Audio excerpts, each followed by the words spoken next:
All right, so why don't we have a look at this one here? All right, so you're going to want to do the stuff on this, get the moment of inertia. And that's, when you work it out, it'll be 1.19 times 10 to the minus 6.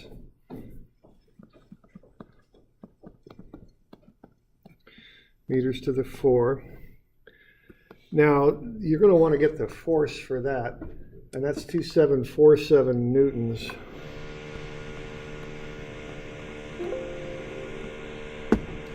And then what you'd want would be the torsion that creates. Now you're looking at the torsion it creates about that center point of the shaft. So basically that's something like this. So you're taking a moment about the center line of the shaft. That's what torsion is. So you're taking a moment about there.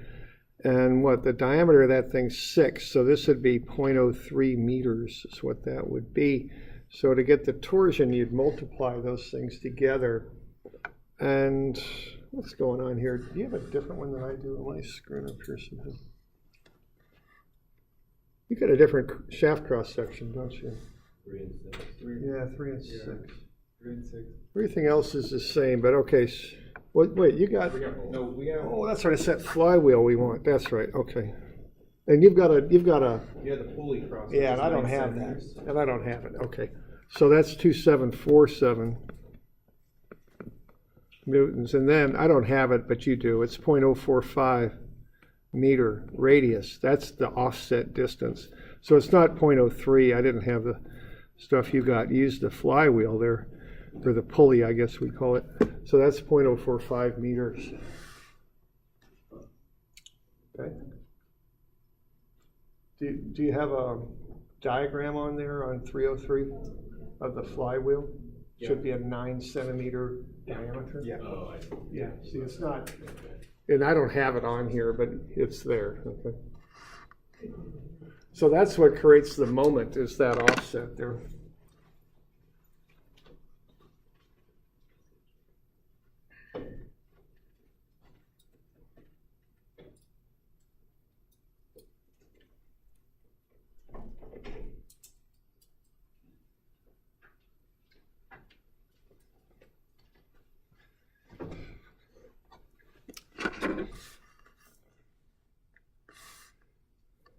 So that'll get you the torsion imparted to that shaft, and you multiply them together and you get 124 Newton meters.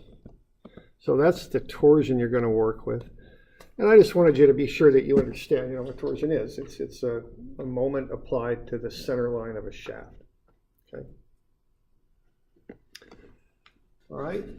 Now the other thing you've got there is you've got 90 revolutions per minute. That's called RPM, but keep in mind what it is revolutions per minute. And then you just kind of go through the business on that. So 1 revolution is the distance around a circle. That's 2 pi r, or excuse me, 2 pi radians is what that is. And then a minute, of course, is 60 seconds.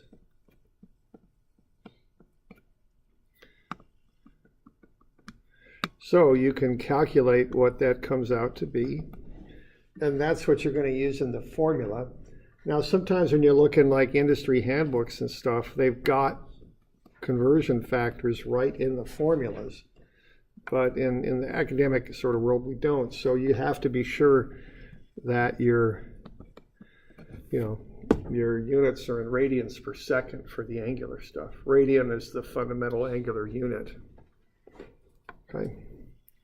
So the deal is, if you have this mass here, which is 2747 Newton weight, and you're lifting it at a constant rate, it's going to create a torsion of 124 Newton meters. Okay.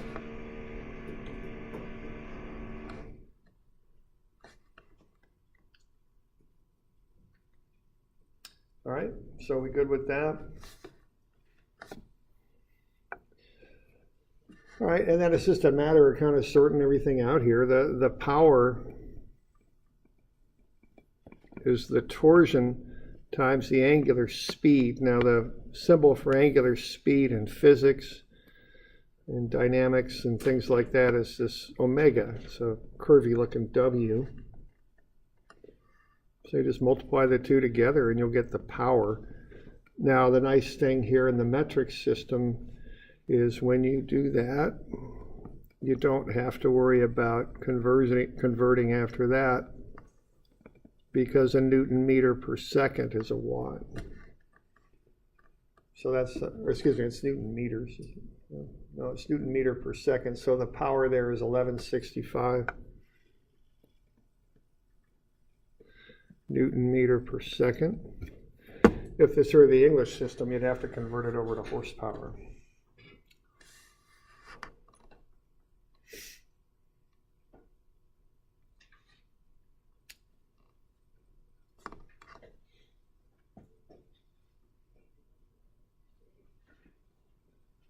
So we good with that? Newton meters over seconds is watts. Yeah, right. Yeah. A Newton meter is a joule, and then a Newton meter per second is a watt. Yeah. Okay. So this is it's 1165 watts. It's 1.165 kilowatts.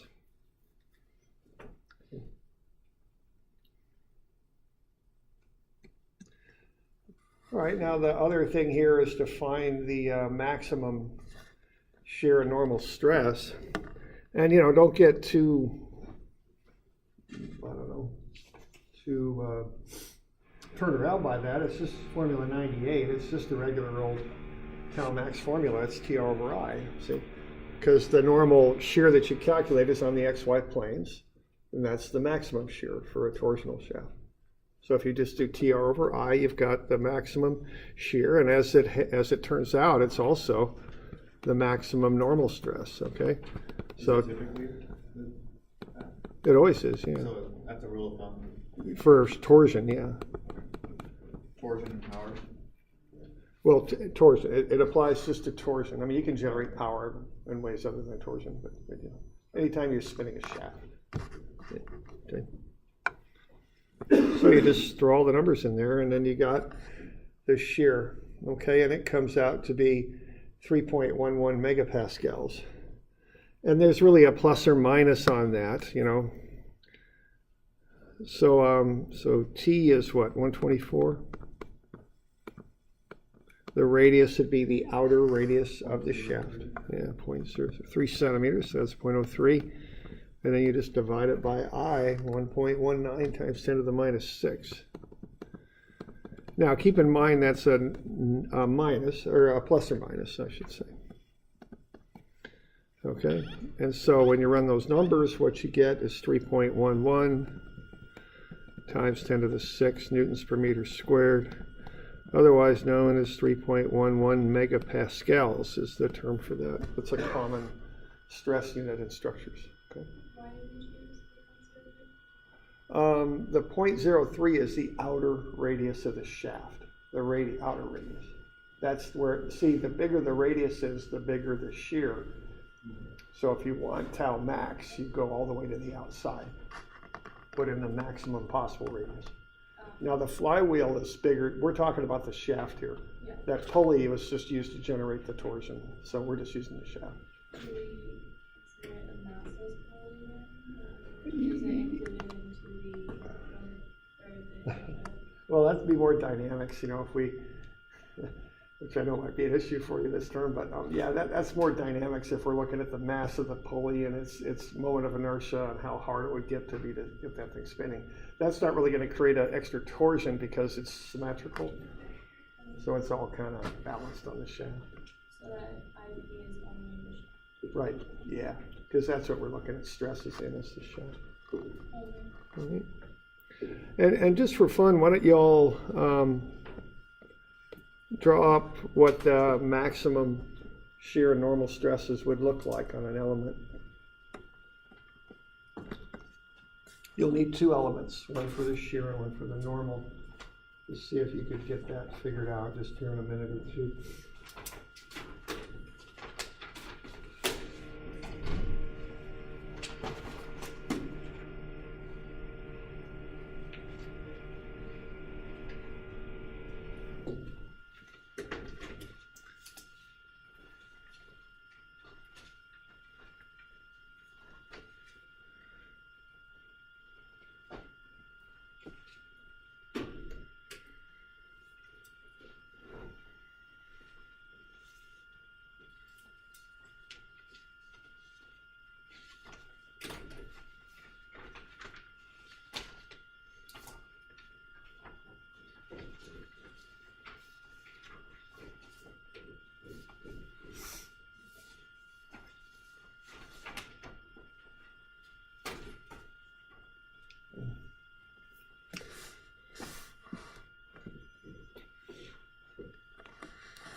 Yeah.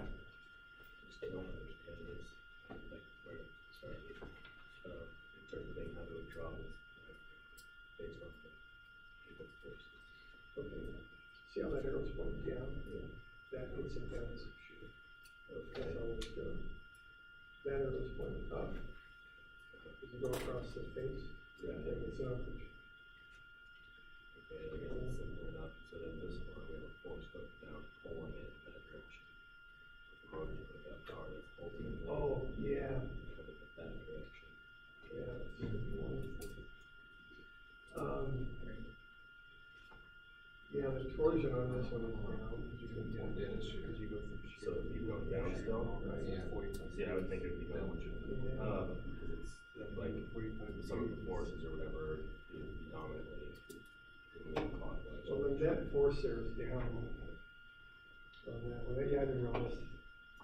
This is a little bit more complex than I realized, especially the way I drew that arrow, because it's wrapping it up, but the force is down.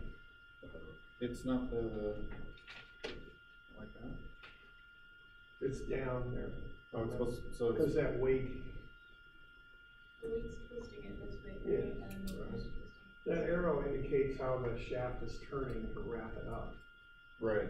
But think if that shaft was made out of clay or rubber and you drew a horizontal line on it, what would happen to that when you hung the weight on it? Even though it's spinning in that direction, it'd still be twisting in the other direction. Yeah, right. That's how I'm visualizing.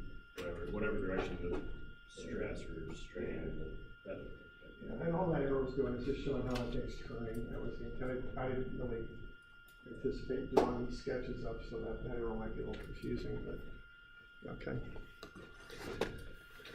It's also confusing what I just did with my pen. It's very confusing at the moment. Well, now that makes sense on the other sketch I drew. Oh. It matches Mhm. plane agents. Ah,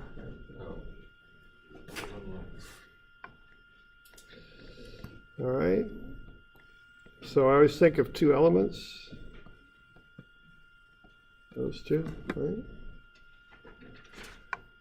Now this one, as I said, it's a little bit confusing because of that use of that arrow. That arrow meant how the thing is turning.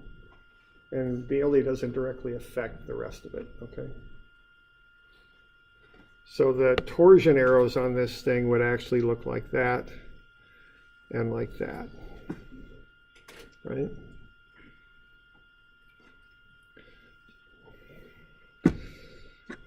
I think I should have got the bigger screen on this thing. So the shears are going to do that. We're good? And then the shears meet in the corners.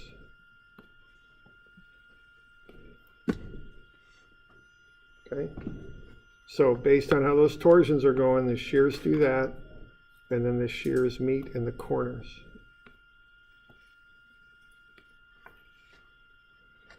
Then what you can do is you can look at any two adjacent shears and put them together to get normal stresses. Okay? So for instance, those two, right there, they're going to go that way. If it's helpful, just join the midpoints together and make a diamond inside of your shear element. That might be helpful. I don't know. But if you do that, there's your shear element. Those two right there act this way on that plane.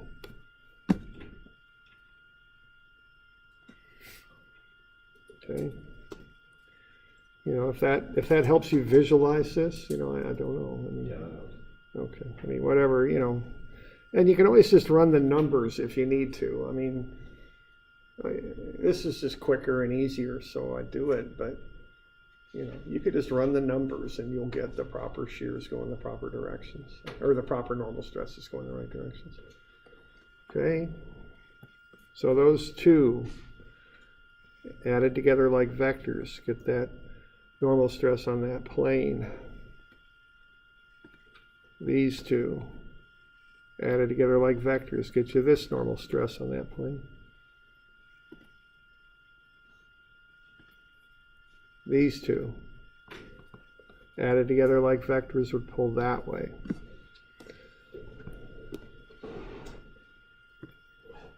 These two would get you a normal stress going that way.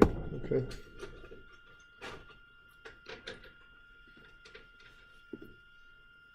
So that's what your shear pattern would look like on this, or excuse me, your normal stress pattern would look like there. And the magnitude of all of them is 3.11 megapascals.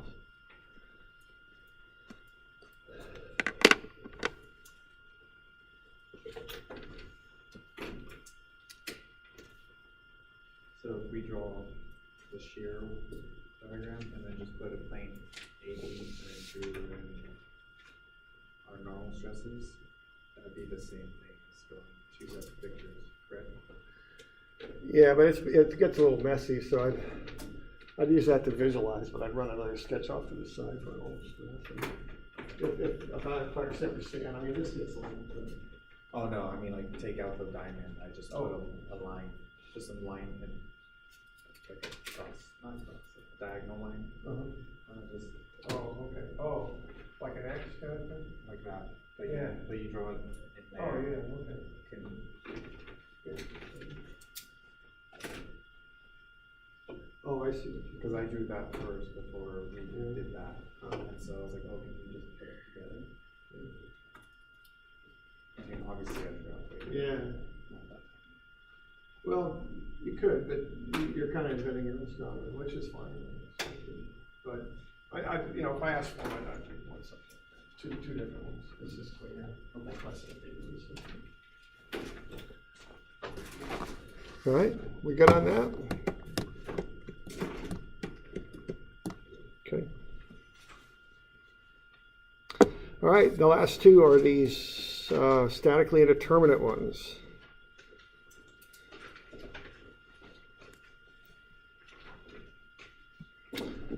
So what we're doing there is we are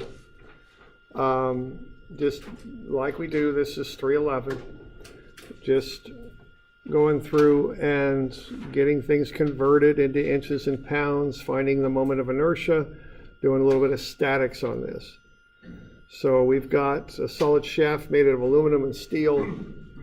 Find the reactive torsions and the angle of twist at B. So I know I'm applying 80 foot-pounds at point B there. I know that I've got, 1 foot to 12 inches. So that gets me 960 inch-pounds. I know that I've got pi over 2, half of 0.75 is 0.375 inches to the 4. So that's 0.03106 inches to the 4.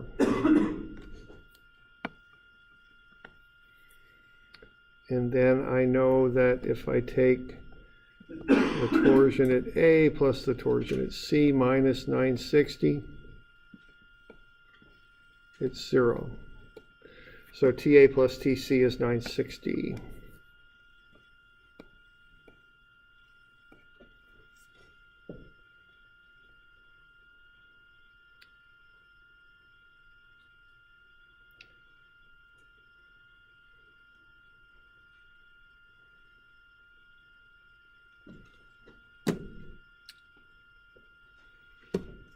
So just doing some basic setup work there. Now on this one, what we're going to do here is we're going to use the fact that if we look at the angle calculated from A to B, that is the same angle that you would calculate from C to B. And that equals TL over IG. So notice we've got, with statics, we get two unknowns in that one equation. So with strengths, what we can do is introduce a second equation. Okay.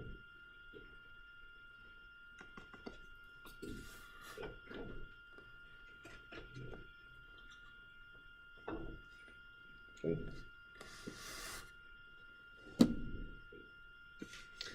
So that's the next thing to do on this, is to use that fact that the angles, it's the same angle, that you can just calculate it from two different directions. And that it involves t. So you can equate the t from A to B to the t from C to B.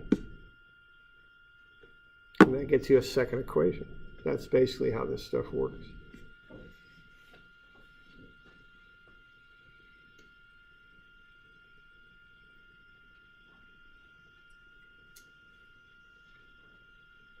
Okay.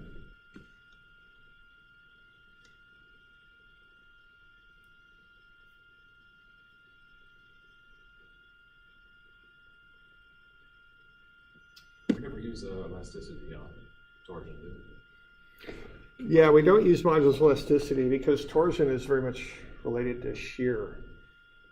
Shear is very much, or torsion is very much about sliding the one plane across the other on the shaft. So it's more a function of shear than it is normal stress. Okay. I mean, maybe if you want to define deformations and things, you might get into it, but generally speaking, it's the shear modulus you use with torsion. Okay. Is that common where they just put all the parameters on there? The U, the Poisson, the... Yeah, that's usually what I do. I give you everything. You just got to figure out what to use. Okay. Is that common with biomaterials? Yeah, right. Yeah, you got, those are the standard, the standard values you might get for material. I'm just trying to think. You get EG, Poisson's ratio. You probably get some sort of ultimate stress or some sort of working stress that you can apply. There's some other things you might get to, like temperature coefficient. Those are the main things that come to my mind. Proportional limits, stuff like that. Did we do temperature at all on this one? Or I guess we did a little bit earlier. Earlier, yeah, just a bit. Yeah. Okay. All right, so I just set phi AB equal to phi CB, and that's equal to TL over IG. I just plug everything in, see the torsions of the unknowns. So TA times 30 over I, and over G for the AB, which is the aluminum, is TC times 52 times divided by I and divided by 11 times 10 to the 6th, which is the moment of inertia for the steel. So you just plug that stuff in, and that allows you to equate the torsions together, which is what you want to do here. Solve this thing. Because what you're looking for is a second equation that relates the two torsions together. You've got the statics equation, but you also need a second one because you've got two unknowns in the statics equation. That alone is not enough to solve this thing. So you got to know about the material properties to solve it all the way out.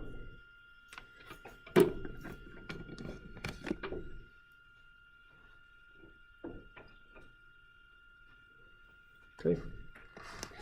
So what I get there is the torsion at A is 0.599 times the torsion in C, or conversely, the torsion in C is 1.67 times the torsion in A. We could look at it either way. Okay.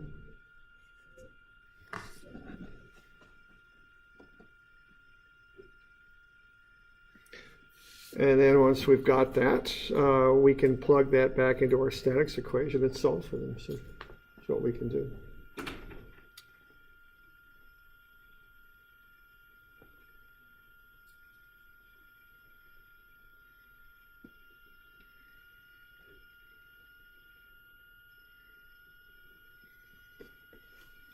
So you know that TA plus TC is 960, so you could either go TA plus 1.67 TA is 960, or you could go 0.599 TC plus TC is 960. Either way, you'll get TA and TC, 360 and 600. You know they have to add up to be 960. So if you got one, you could just solve for the other, just subtracting. You don't have to set both of these up to solve. You could solve for one and then take 960 minus whatever it is to get the other.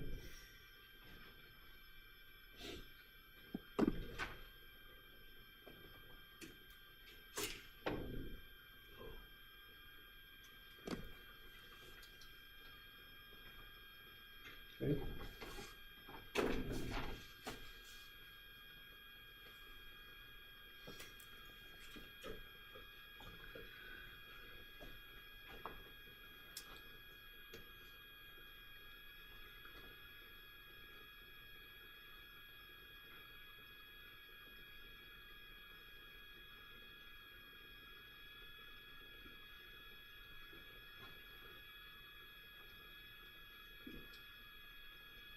Okay, so that's how you get the two torsions. And then what you can do, you can plug them in to the TL over IG formula to find the angle. Okay.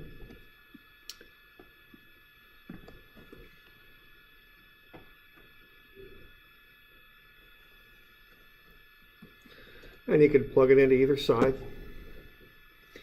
If you're doing AB, plug in 360. If you're doing CB, plug in 600. So TL over IG, in both cases, we get the same answer, which is good because we better. I mean, it's the same angle, just calculated from different sides. So it's 0.0914 radians. So you can take that 0.0914 radians times 180 over pi radians and get it in degrees if you like. It's 5.23.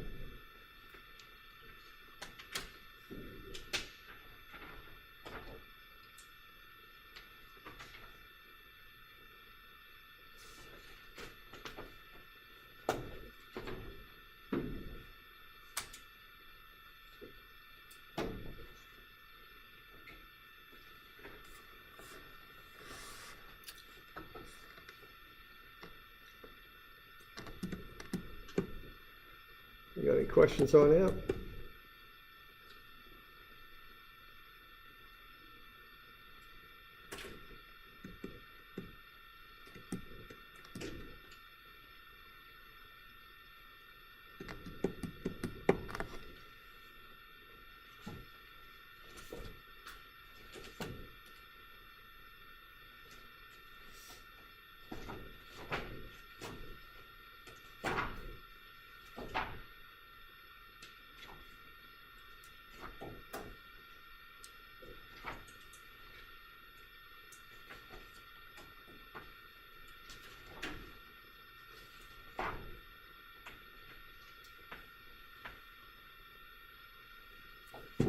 Okay. So there you go. So that thing, the two torsional reactions would be 360 and 600. The angle in the middle would be 5.23.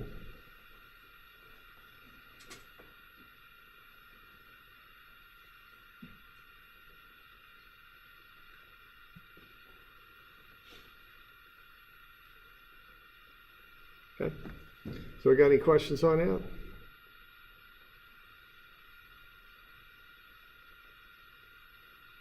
Okay.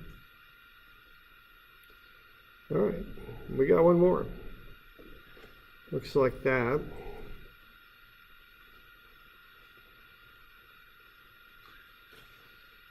So this is 312. What we've got there is we've got some values here. We know we can only have 60,000 psi of stress in this thing. At that point, we've got to stop applying the loads P there.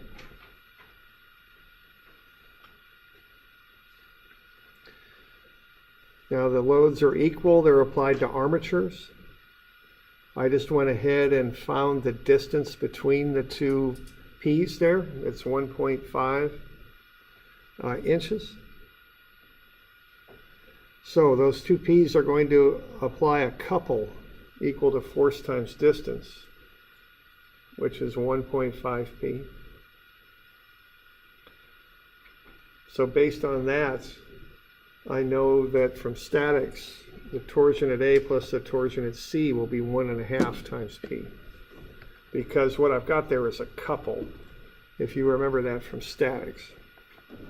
So what I've got going on there is I've got a deal like that. And then I'm applying these loads P either direction, so that's a couple. And that's 1.5 inches from one load to the other. So that couple is 1.5 times whatever P is. Okay? Whoops. What happened there? I just moved. Okay. So what I'm going to do then, I'm going to find the moments of inertia for the two sides of the shaft. The one with the hole in it is 0.0249, and the one that's solid is 0.03106. So there's the moments of inertia.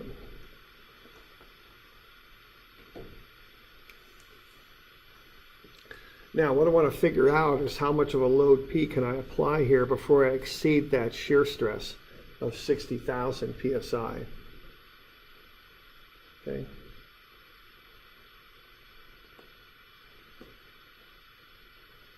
So that's what I want to figure out. Okay.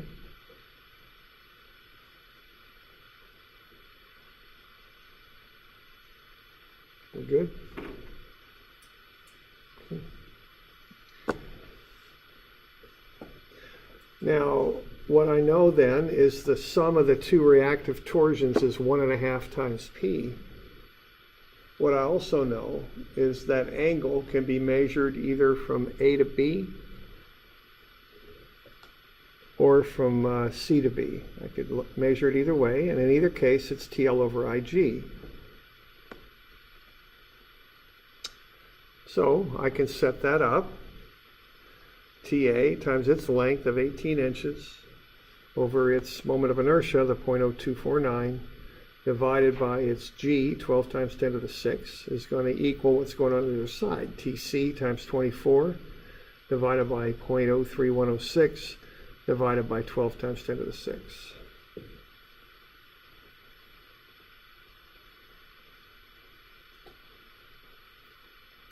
So what I know here is that TC is 0.778 times TA, or I can run it back the other way. TA is 1.285 times TC, either way. Has 18? TA 18, if we TA 15. Really? That's bad. Oh, so that is 15. Now the big question here, does that affect my answer down below?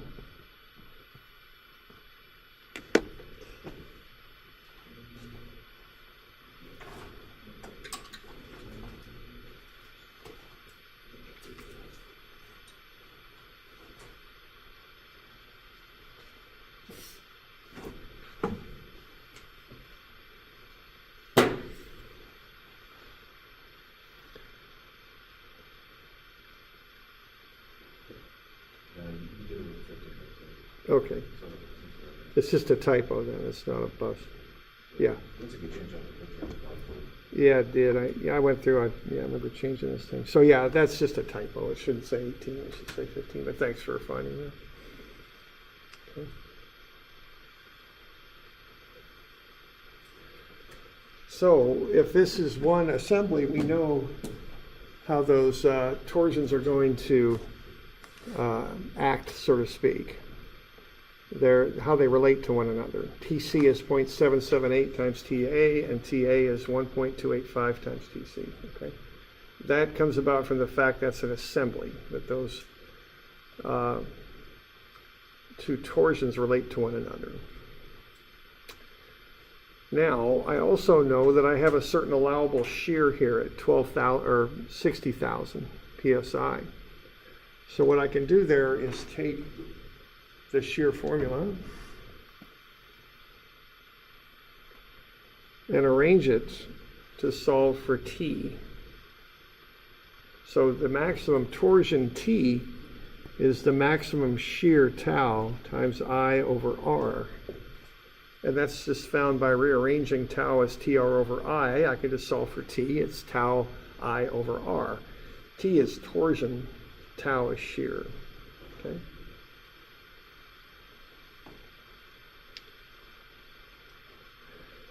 So I've got quite a lot of information here. Now I just need to put it all together to figure out which side is going to max out first and at what value of torsion.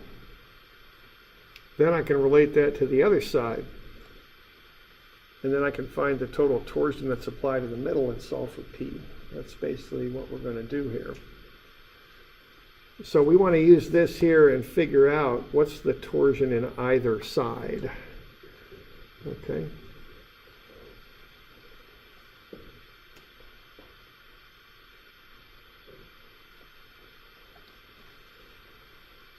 Okay.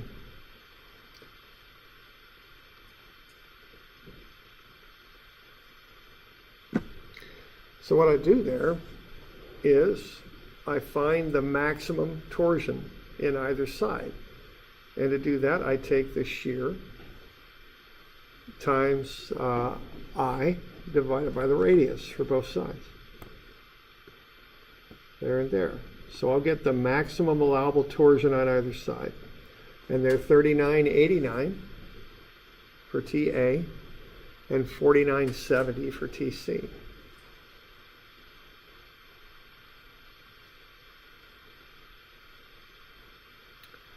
Okay.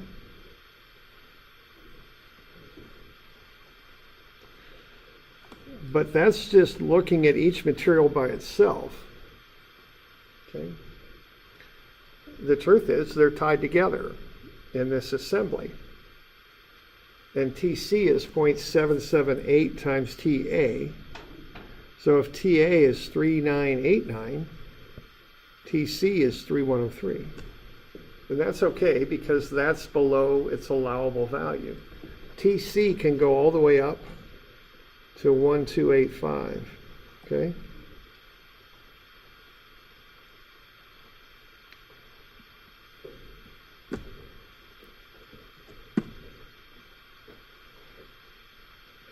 So I'm below the allowable value for the torsion at C.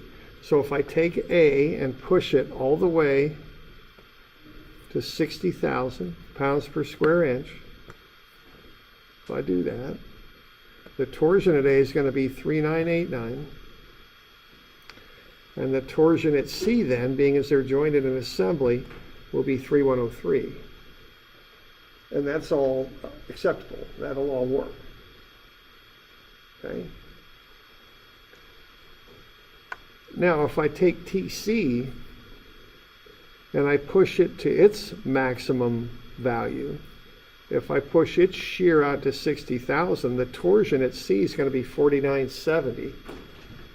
And I've got another typo there. It'll be 1.285. The torsion at A will be 1.285 times that. So 1.285 is 4970. That's going to push TA all the way to 6386. That's too big. It can't go that high. It can only go to 3989. Okay.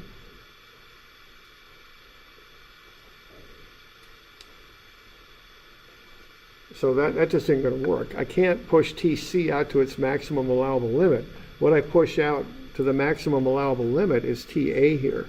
I can push that to 3989 when I do it, the shear from in A, C, or AB is 60,000, see? I got to stop at that point. When that's 3989, the torsion over here is 3103. But I have to stop, okay? Because I've already got the A side to its limit. So I gotta quit torquing that thing.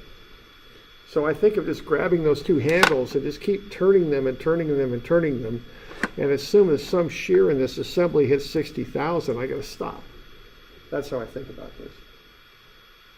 So I'm gonna stop when I hit 60,000, and that happens first on the AB side. And when that happens, the torsion on the at A is 3989, and the corresponding torsion at C is 3103. Okay? So I'll stop then, because that's as far as I can go. So the A side maxes out before the C side does. What's the relationship? As comparing 3,000 Okay, this comes from up here. This is the shear. If the shear is 60,000, when I run, I'm using that equation tau is PR over I, and I'm rearranging it, solving it for torsion. So when the shear is 60,000, the torsion is 3980. That's the equation. So that's the relationship. It's just coming from right above it. The 60,000 is given. Yeah, but what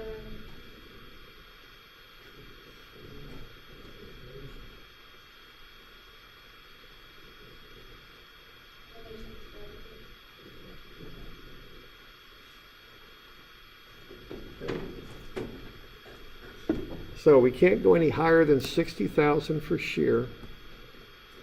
When we hit that on the A side, the torsion is 3989. When the torsion at A is 3989, the torsion at C is 3103. That's still okay. That's acceptable. So there are my two torsions. So what that means is I've got, I think is it 6082 here? 6082? The sum of those two is 6082. That's what I can apply in the middle. Because the sum of the two is 6082.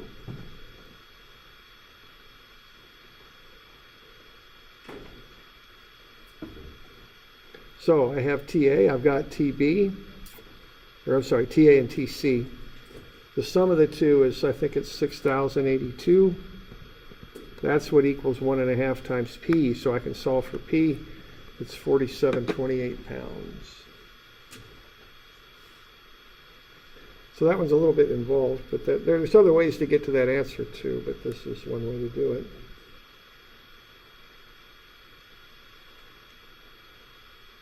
Oop, I busted that. That's 7,092.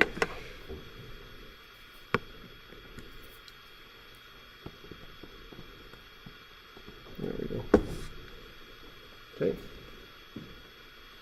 That's equal to 1.5 P, so I can solve for P.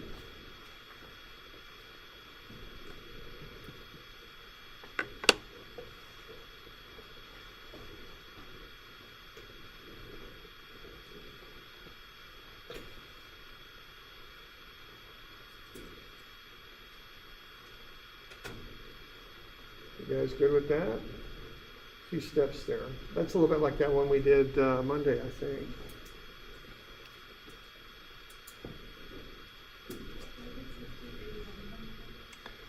$6,081. 6,082.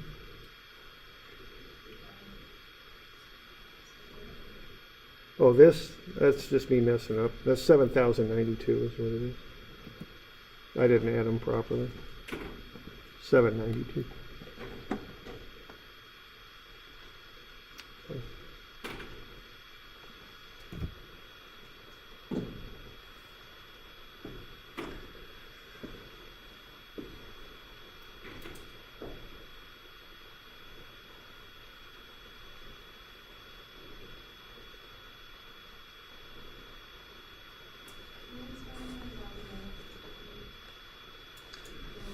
Sure.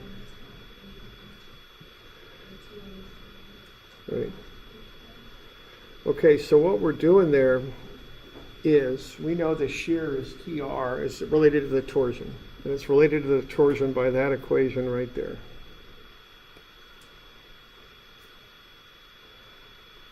So we can rearrange that and plug in a shear and solve for the torsion. Okay? So if the shear is 60,000 for the A side, the corresponding torsion then is 3989. So basically what I know is on the A side, I can't push the torsion beyond 3989. If I do, the shear will be too high. Then I can do the same thing with C, and I just got to figure out which one maxes out first is what I got to do. They don't both max out at the same time.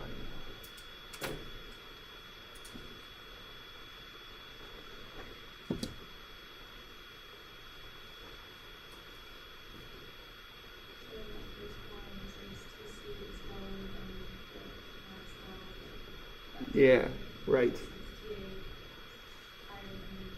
Yeah. Yeah, this ain't gonna work because it's too big. It's bigger than that. So TA's too big there. It's the shear on that side is gonna be too high because the torsion's too high. Okay. So this is just a way of figuring out which side maxes out first. And you could do it different ways. This is just one way to do it.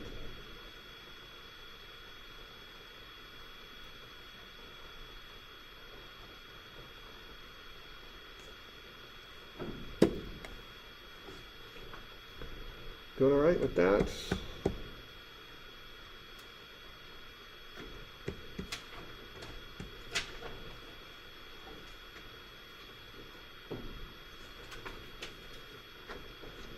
Enough of this? Is there anything in the next slide there's more, right? Yeah, there's just a little bit more in the next one, right there.